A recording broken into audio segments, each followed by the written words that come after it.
Get this and get it straight. Crime is a sucker's road, and those who travel it wind up in the gutter, the prison, or the grave.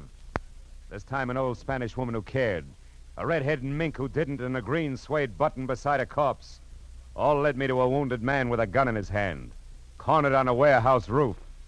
It happened like this. From the pen of Raymond Chandler, outstanding author of crime fiction, comes his most famous character in The Adventures of Philip Marlowe.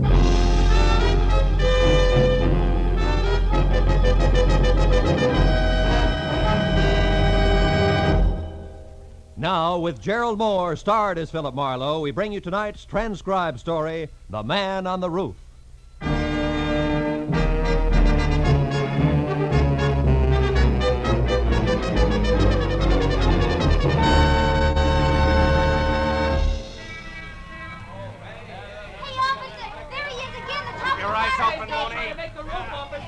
Look, he's bleeding. You got him the last time. Yeah, there he goes. There he goes, Mooney, up there. The iron lad leading to the rope. Let him have it. See him?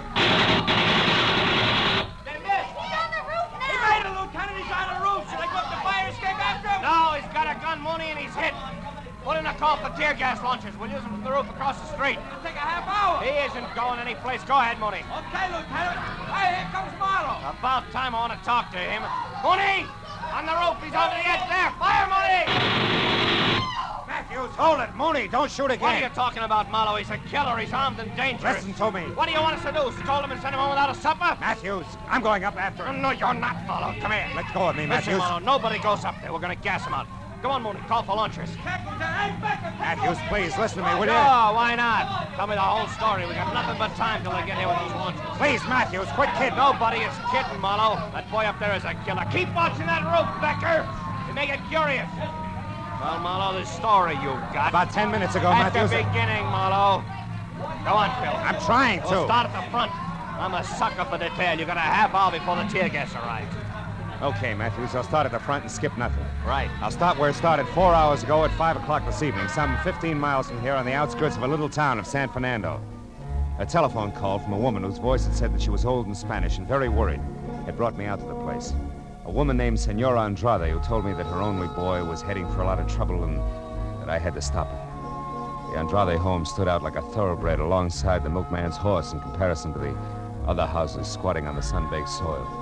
And the senora herself, at maybe 60 and in a cheap black cotton dress, a lace shawl and homemade slippers, was the tidiest person I'd ever seen.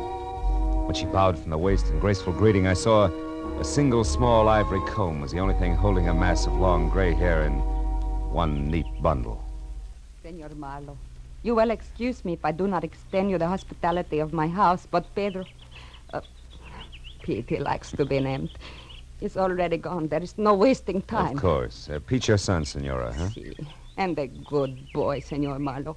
Here is a photograph of him. It is taken only a week ago on his 25th birthday. Really? He was so proud of that green jacket I made for him.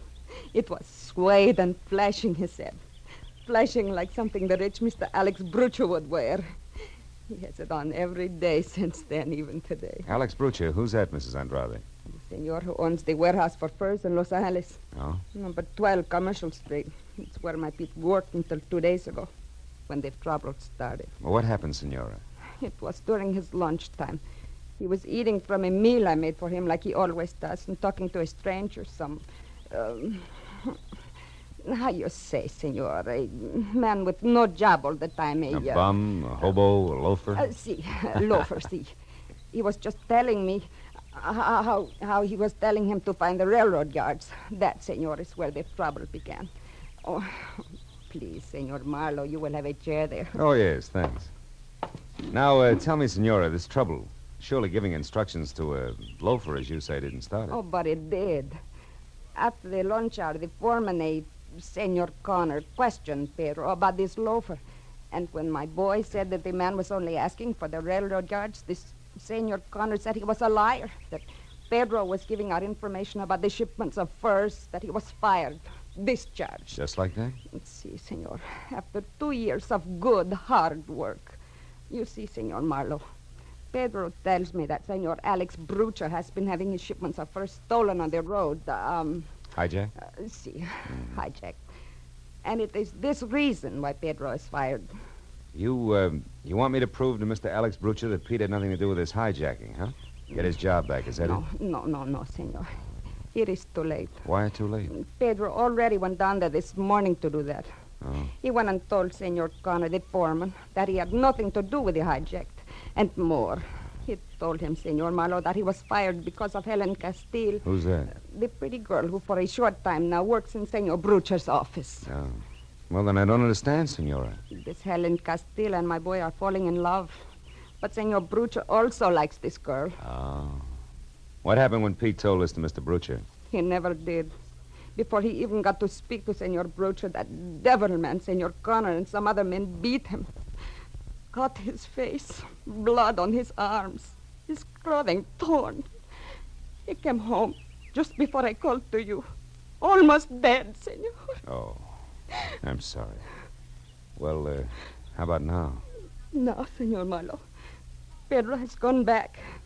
Revenge in his heart. That is why you must stop him. Senor, you must bring him home before he kills. Before it is too late. Take it easy. No, take it easy, Senora. Don't worry. I'm sure I can bring him back. Positive. Oh, gracias, Senor. It's all right. Here, Senor, in this can. I have money. 19, maybe more dollars. Here. You take it. No. Not yet, Mrs. Andrade. I don't think it'll cost that much. We'll see, huh? Goodbye, Senora.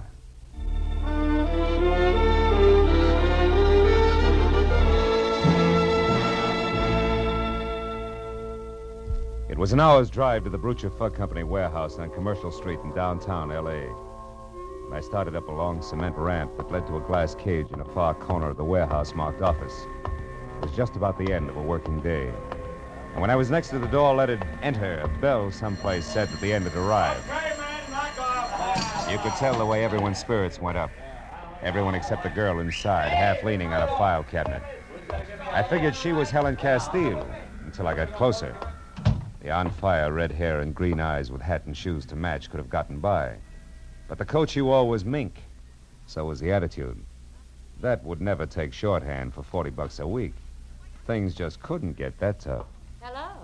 You look like you lost something. Oh, is Helen still here, Helen Castile? Gone to powder her nose. Maybe back before she leaves for the day. May not. I don't know. Oh. You a friend of hers? No, Pete Andrade's. Never heard of him. Got a light? Oh. Please. Sure. Now, tell me, Miss... Haynes. Corey Haynes. You? Marlowe, Philip Marlowe. Miss Haynes, is Alex Brucher around?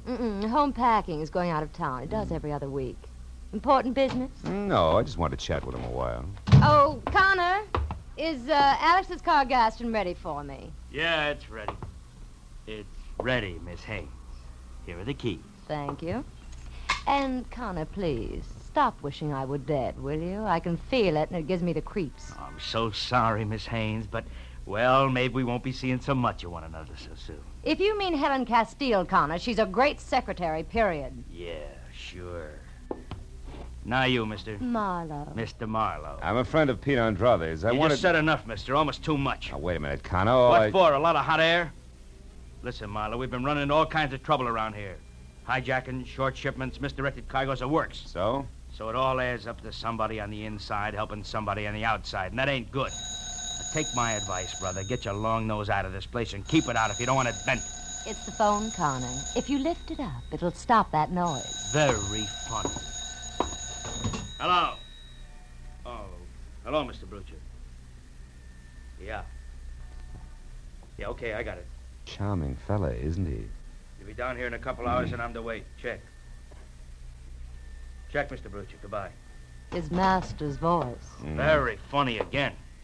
You'd better let me have the keys back, Miss Haynes. The boss isn't going out of town after all. He'll probably want his car. And I'll probably give it to him myself after I've run a few errands I have in mind. Goodbye, Mr. Marlowe. I hope we meet again in more pleasant surroundings. You two go to rival schools, Connor? Get out of here, Marlowe. Get out before you get the same treatment your friend Pete Andrade got. Oh, you've got to be kidding. You wouldn't do that to me, Connor. I'm not in love with Helen Castile. That goes for you, too, in spades.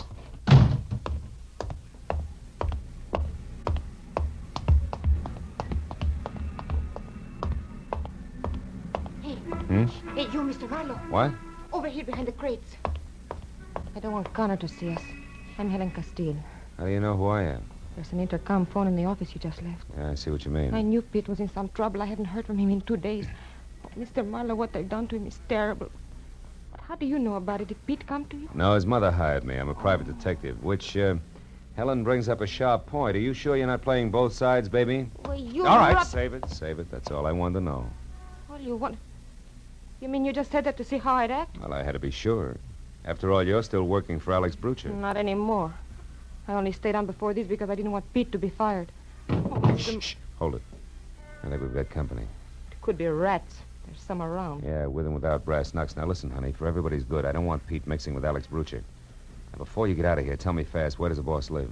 41 West Adams Boulevard. 41 West. Okay, now go. I'll cover you till you're clear of the place. Go on. All right, my car's across the street.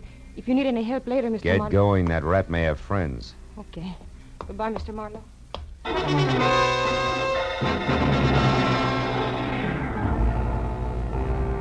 Helen got to the front gate, out into her car, and away without anybody bothering her. And a couple of minutes later, I covered the same smooth course, and I was beginning to believe that the rats were just that, except that when I was in behind the wheel of my coupe and heading for Adams Boulevard, I picked up a pair of headlights in my rear-view mirror, which for the next 40 minutes have zigzagged, stuck like they were painted there. But finally, a traffic jam gave me all the brake I needed. And a sharp right turn, followed by a lot of speed, left me free and once again on my way to West Adams Boulevard.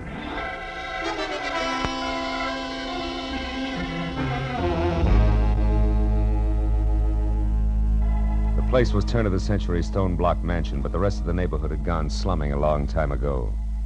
I was about to try the knocker when I noticed a thin slice of pale light that said the front door wasn't closed all the way. I started in, edging toward the sick light that came from a single lamp in what used to be called the library. And then suddenly I saw him. A man in a smoking jacket, lavishly monogrammed A.B., his face beaten raw, his clothing almost shredded, blood clotted thick on the back of his head. He was dead in the corner of the room. Next to the body was a heavy marble lamp base, also bloody. Inches from that, I found something that might as well have been Pete Andrade's calling card. A button made of green suede. I had it in my pocket just before the company spoke up. Don't go for your gun, Marlowe. That'll leave us even. So the kid finally made it, huh? Maybe. Maybe I did it, Connor. Nuts, you just came in, I know. I was waiting outside. When the jerk I had on your trail lost you, I figured I'd better leave the office, but quick. I figured right. But tell me, Marlowe, just so I score 100%, what's your angle? The Andrade kid's mother.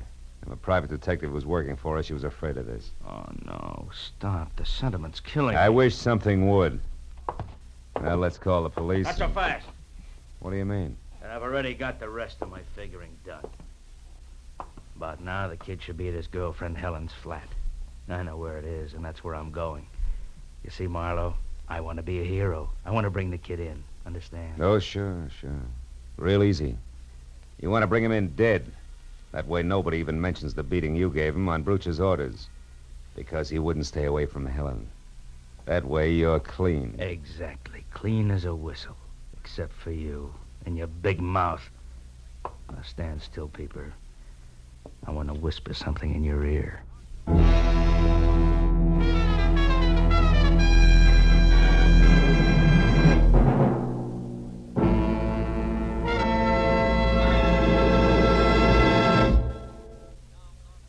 In just a moment, the second act of Philip Marlowe. But first, you're going to think the laughter of April Fool's Day came late when you listen to CBS this Wednesday night, for it's going to be one of the craziest, merriest, maddest nights of entertainment you've ever heard. Bing Crosby will be playing host to Arthur Godfrey and Perry Como. And even though lots of singing is promised from all three, who knows what's going to happen when the gags start flying? Groucho Marx and Burns and Allen will also be on hand with their famous fun shows this Wednesday. These great stars will be here on most of these same CBS stations. Burns and Allen, Groucho Marx, and Arthur Godfrey and Perry Como as Bing Crosby's guests. Now, with our star, Gerald Moore, we return to the second act of Philip Marlowe and tonight's story, The Man on the Roof.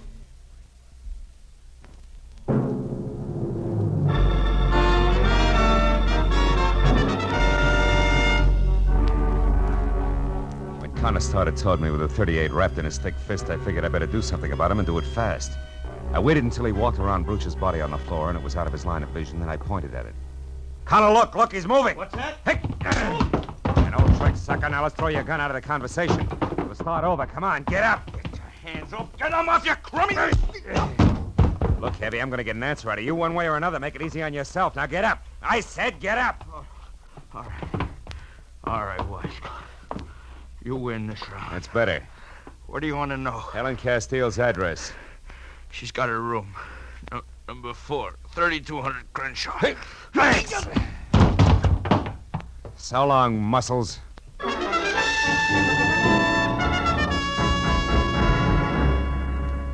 knew there wasn't much more I could do for a desperate hothead named Pete Andrade. He'd already done too much for himself in the wrong direction.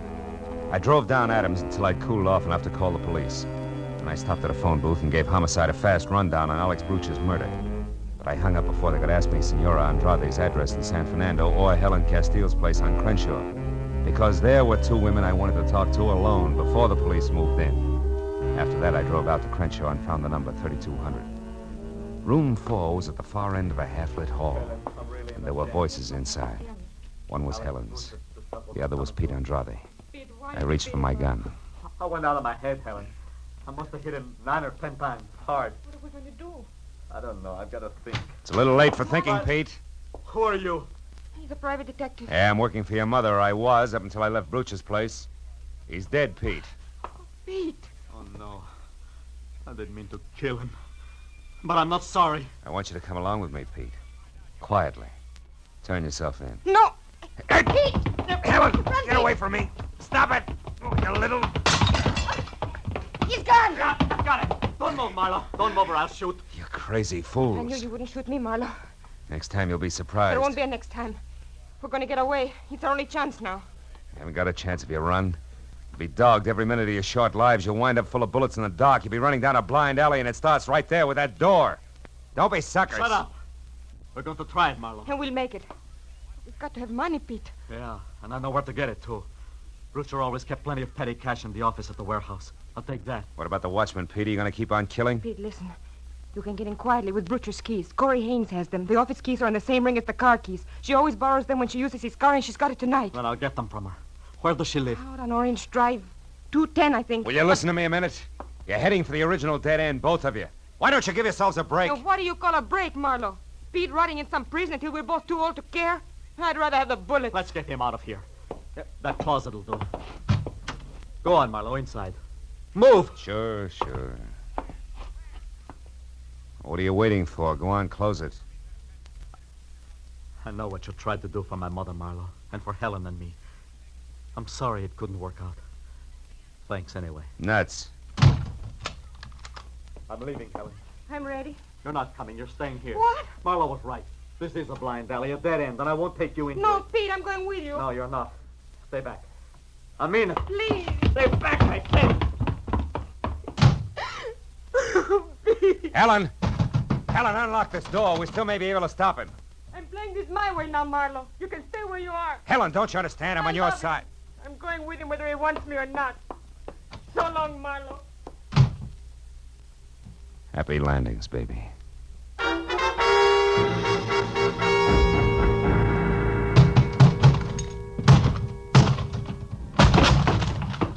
The lock on the closet door gave up before I did, but only because it was older by several years.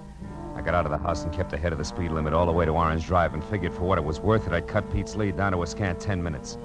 I parked in front of a Spud Nut coffee shop on the corner and walked down to 210. By the time I got within knocking distance of Corey Haynes' front door, I could see that the only light in the place was spilling out of the sunken double garage that housed the new gray Nash.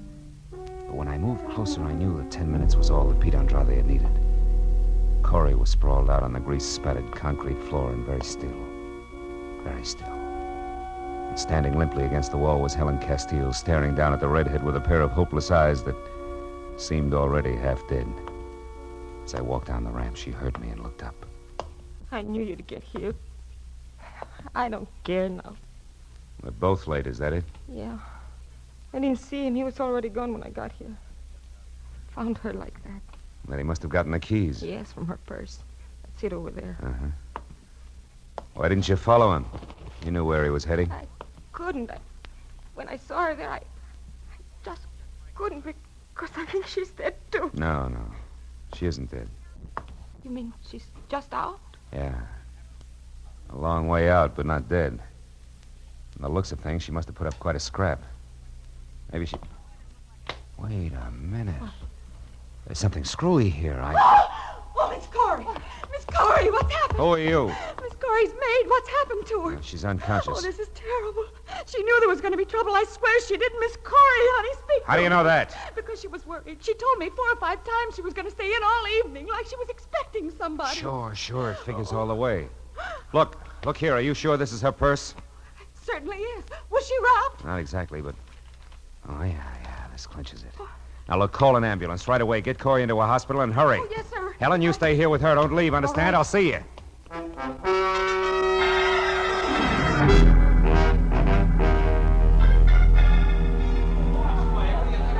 And that's it, Matthews. That's why I broke a few speed laws getting from Corey's garage down here to the warehouse. Because I had to find Pete and tell him before it was too late. I'm still not sure you made it, Marlowe. Look, this was dropped near Brooch's body. I just saw the mate to it in Corey Haynes' garage. Look, that's not conclusive. No, but Bill. these are. The papers I pulled out of her purse. Take a look at them. Go ahead. One glance will tell you where they came from and why. You get it, don't you, Lieutenant? Yeah, I get it. Certainly I get it. What a rotten setup. Well, then you gotta let me go up that fire escape and talk to him. He'll listen to me, Matthews. I know he will. I told you once before, Phil, he's been hit and he's cornered up there. It's driven him haywire. It'll probably blow the top of your head off, but... Go ahead. Go on up and try it. I'll pass the word. As I walked across the street and started up the fire escape, I knew Pete Andrade from someplace in the shadows on the roof was watching me, every inch of the way. But I climbed up to the 4th floor before I spotted him. His head inched out over the ledge, my own .38 in his hand. I went on to the 5th floor and started up the ladder to the roof when it came. Stop there. That's close enough. It's Marlowe, Pete. I know. That's the only reason you got this far. You got lots of nerve, Marlowe. Pete, I didn't bring a gun. Because I just came to ask you a question. Nothing else. Question? Yeah. A big one. Did you use anything on Brucha except your fist, Pete? No. Why? What's the difference? Plenty. I don't think you killed Brucha. What? Is this a trick? No, look, It is Pete, no trick. Look at this. I found this green suede button near Brucha's body. I thought it came from your jacket, but it didn't. It was torn from a pair of green suede shoes that Corey Haynes had on tonight. Corey Haynes? I don't get you. It means first she's a liar. That she saw Brucha tonight. It means she got there after you did. Probably found him unconscious where you'd left him and finished the job with a heavy marble lamp base. You're crazy. This is a trick. Why would she kill him? They were going together. They had been. Until Brucha got interested in Helen. Yeah? After that, Corey was on the way out, and she knew it. She decided to get all she could out of him while she had the chance. Go on. Every time she borrowed his car, she used the keys to get into the office, steal information out of the files, and sell it. She was the informer. That thing. I'm coming up, Pete. How do you know all this? I found some papers to prove it in her purse. She was in a tough spot when Brucha changed his mind about leaving town tonight. Yeah? She had to get the papers back in the files or Brucha would discover they were missing. But Connor staying in the office prevented it, so she was trapped. I see. When she saw a chance to kill Brucha and have you blamed for it, she grabbed at it. Are you convinced, kid? I almost shot you, Marlowe. Why did you take such a risk and climb up here? Because your mother has some ideas that I wouldn't like to see her lose, Pete. Also, I wanted my gun back. Well, do I get it? Yeah. You bet. Here. And thanks, Marlowe. I feel so good now. I guess I can. I know just how you feel, kid. I don't climb fire escapes like this every night. Believe me.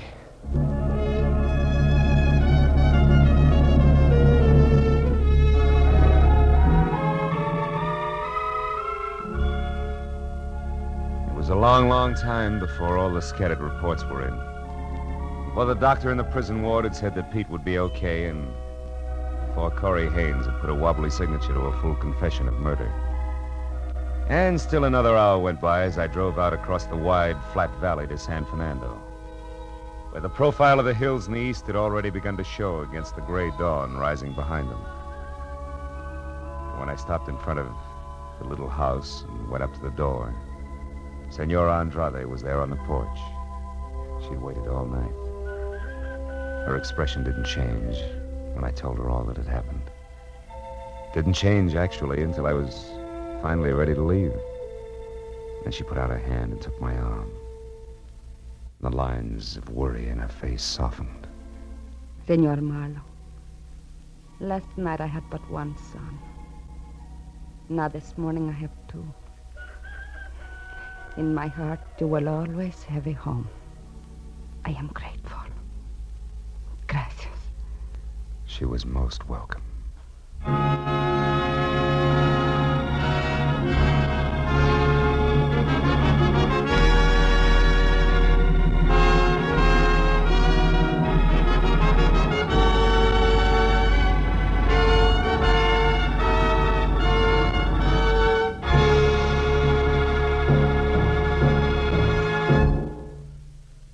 The Adventures of Philip Marlowe, bringing you Raymond Chandler's most famous character, star Gerald Moore, are produced, directed, and transcribed by Norman MacDonald, and are written for radio by Robert Mitchell and Gene Levitt. Gerald Moore may currently be seen starring in Republic's The Blonde Bandit. Featured in our cast tonight were Virginia Gregg, Jack Edwards, Lillian Byaff, Doris Singleton, and Jack Crucian. Detective Lieutenant Matthews is played by Larry Dobkin. The special music is composed and conducted by Richard Arant. Be sure and be with us again next week when Philip Marlowe says... This time a platinum wristwatch, a body on a lonely strip of beach, and a case of heart failure in a Beverly Hills garage. All added up to blackmail, 25 years old, and a killer who would never be caught.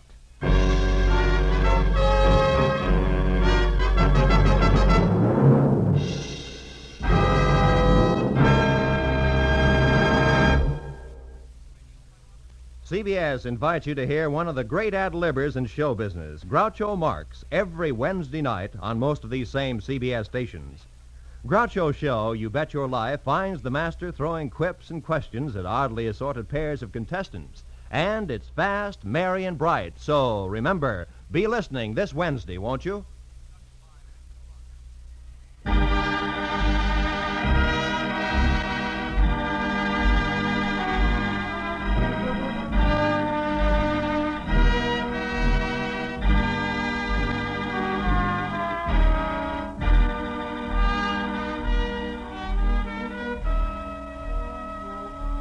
When disaster strikes, the Red Cross is on the spot to give relief in the emergency.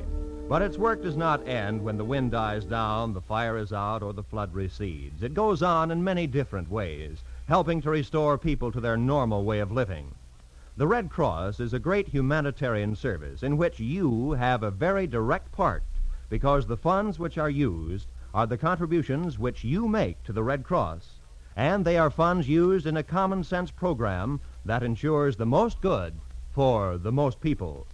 Red Cross disaster relief and rehabilitation is one of the great reasons why we must keep our Red Cross ready. All may help. Give now to the 1950 Red Cross Fund. Remember, whatever you gave before, this year, add a quarter more. This is Roy Rowan speaking. Now stay tuned for Pursuit, which follows immediately over most of these same CBS stations. This is CBS, the Columbia Broadcasting System.